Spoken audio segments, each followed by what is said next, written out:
Hello guys, in this video I'm going to show you how to take a screenshot on MacBook, but first I wanted to tell you that don't forget to subscribe because at 10,000 subscribers I'm going to show you my YouTube revenue statistics and my growth strategy, how you can make money online.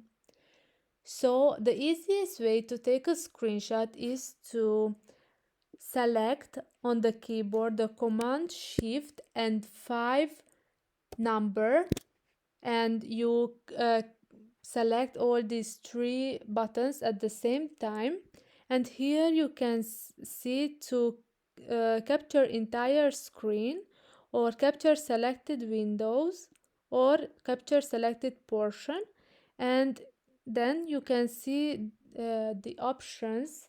Here you can select where you would like to save that screenshot, to the desktop, documents, mail, and after that you can select the timer, none, 5 seconds, 10 seconds, and other options: show floating thumbnail, remember last selection, show mouse pointer. And if you selected all your preferred settings, then click on the capture and then your screenshot is taken. I hope this video was helpful for you. If it was, please consider subscribing and see you in the next one. Bye bye.